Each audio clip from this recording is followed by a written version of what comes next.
Hey Steno peeps, today we're back with some more punctuation practice. So I'm going to give you some legal sentences that require a semicolon. So we're practicing the semicolon today at no particular speed. So set your speed controller and let's focus on accuracy and dive in. The plaintiff filed a complaint. The defendant responded with a motion to dismiss. The contract was signed by both parties. However, the terms were later disputed. The court granted summary judgment. Thus, the case did not proceed to trial. The statute of limitations expired. Therefore, the lawsuit was dismissed. The witness was subpoenaed. Failure to appear could result in contempt charges. The agreement included a confidentiality clause. Breach of this clause could lead to penalties. The defendant entered a plea of not guilty. The trial was scheduled for the following month. The jury deliberated for hours. Ultimately, they returned a verdict of not guilty. The attorney-client privilege is protected by law. However, there are exceptions in cases of fraud. The contract was void for illegality. Neither party could enforce its terms. The judge issued a preliminary injunction. The parties were ordered to cease all activities. The appeal was filed within the required time frame. The appellate court agreed to hear the case. The terms of the settlement were confidential. Any disclosure would breach the agreement. The witness testimony was deemed unreliable. The judge excluded it from the evidence. The parties entered into arbitration. The decision was binding and final. The police obtained a search warrant. The search warrant was conducted within legal parameters. The defendant was found liable for negligence. Damages were awarded to the plaintiff. The merger agreement included a non-compete clause. The clause was enforceable for 5 years.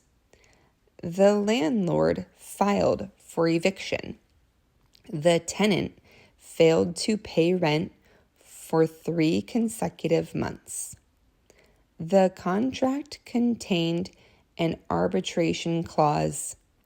Disputes were to be resolved out of court. The copyright infringement claim was dismissed. The plaintiff failed to provide sufficient evidence. The trademark was registered. It provided the company exclusive rights to use the mark. The defendant appealed the decision. The appellate court affirmed the lower court's ruling. The contract was ambiguous. The court interpreted the terms in favor of the non-drafting party. The offer was revoked. The offeree had not yet accepted the terms. The defendant breached the contract. The plaintiff sought damages for the loss incurred. The court granted a motion to compel discovery. The defendant was ordered to produce documents. The real estate transaction was voidable. One party had not fully disclosed material facts. The partnership dissolved.